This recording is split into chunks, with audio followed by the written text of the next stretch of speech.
আর কোনো খাটনি না, মাত্র কয়েকটা উপকরণ দিয়েই হাতে মেখে তৈরি করো ঢ্যাঁড়সের রেসিপি। হ্যাঁ, আপনারা ঠিকই শুনেছেন। এখন হাতে মেখে ঢ্যাঁড়সের যে এত দারুণ একটা রেসিপি বানানো যায়, এর আগে হয়তো আপনারা কখনোই জানতেন না। ভিডিওটা স্কিপ না করে ভিডিওটা শেষ পর্যন্ত আমার পাশে থাকার অনুরোধ রইল। তো চলুন দেখে নেওয়া যাক এই হাতে মাখা ঢ্যাঁড়স কেমনভাবে তৈরি করতে হয়। নমস্কার বন্ধুরা, আবার নতুন ভিডিও নিয়ে আপনাদের সামনে হাজির হয়েছি। আমার চ্যানেলটা নতুন হয়ে থাকলে চ্যানেলটিকে সাবস্ক্রাইব করে আমার পাশে থাকবেন। চলুন আর কথা না বাড়িয়ে ভিডিওটা শুরু করা যাক। এখানে আমি 300 গ্রাম পরিমাণ ঢ্যাঁড়স নিয়ে নিয়েছি। আমি আমার পরিমাণ মতো নিয়ে নিয়েছি, আপনারা আপনাদের পরিমাণ মতো নিয়ে নেবেন। একটা পাত্রে জল নিয়ে নিয়েছি, ঢ্যাঁড়সগুলোকে ধুয়ে নেব। আপনারাও কিন্তু অবশ্যই ঢ্যাঁড়স ধুয়ে তারপরে কাটবেন, কাটার পরে কিন্তু ধোবেন না, খুব ভালোভাবে ধুয়ে নেব। এইভাবে 2-3 বার জল পাল্টিয়ে পাল্টিয়ে ধুয়ে নেব। ঢ্যাঁড়সগুলো কিন্তু জল পাল্টিয়ে পাল্টিয়ে খুব ভালোভাবে ধুয়ে নিয়েছি। এবার কেটে নেব।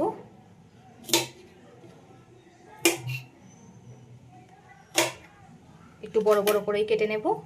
কাটার পরে দুদিকে একটু অল্প অল্প করে চিড়ে দেবেন, তাহলে ভিতরে মশলা ঢুকবে আর খেতেও খুবই ভালো লাগবে। খুব একটা বেশি কাটার নেই, অল্প অল্প করে কাটলেই হয়ে যাবে।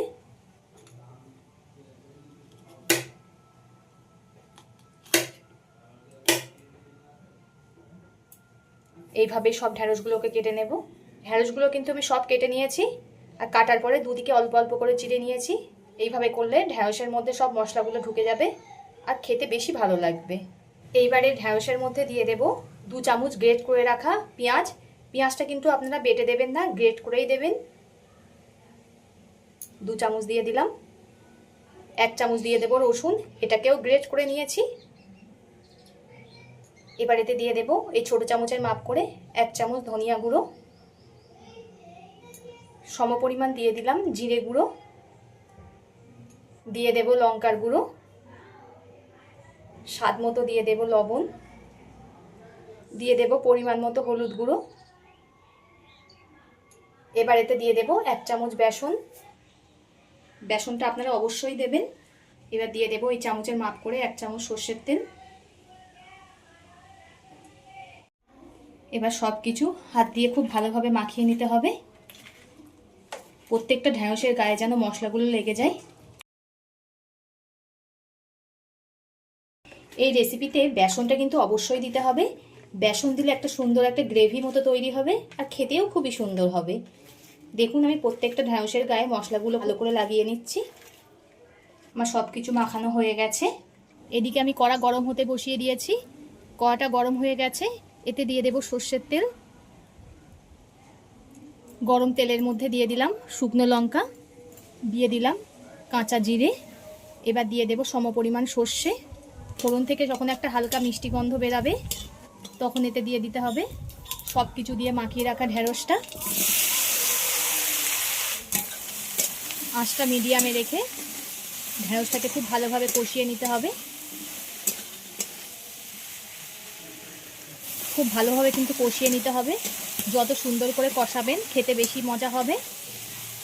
যারা ঢ্যাঁড়স খেতে চায় না তাদের যদি এমনভাবে রান্না করে দেওয়া হয় তারা আঙুল চেটে খাবে, এতই সুন্দর হয় এটা খেতে।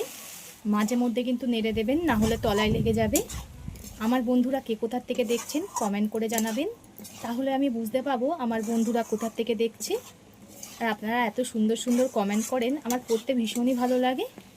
এভাবে পাশে থেকে সাপোর্ট করার জন্য সকলকে অসংখ্য ধন্যবাদ। আপনারা সাপোর্ট না করলে আমি কখনোই এগিয়ে যেতে পারবো না। এই ঢ্যাঁড়সের রেসিপিটা ভাত, রুটি, পরোটা যে কোনো কিছু দিয়েই একেবারে জমে যাবে। অবশ্যই একবার ট্রাই করে কমেন্ট করে জানাবেন আপনাদের কেমন লেগেছে। সব কিছু আমার খুব ভালোভাবে কষানো হয়ে গেছে আর ঢ্যাঁড়সটাও গলে গেছে। এবার এতে দিয়ে দেব পরিমাণ মতো জল। যেহেতু এটা একটু কষা কষা হবে, জলটা অল্প করেই দিতে হবে, তাই অল্প করেই জল দিলাম। এবার ঝোলটাকে ফুটতে দেব। ঝোলটা ফুট ধরেছে, এবার এতে দিয়ে দেব অল্প করে চিনি। ঝাল মিষ্টিটা আপনারা আপনাদের পরিমাণ মতো ব্যবহার করবেন, যে যেমন খেতে পছন্দ করেন।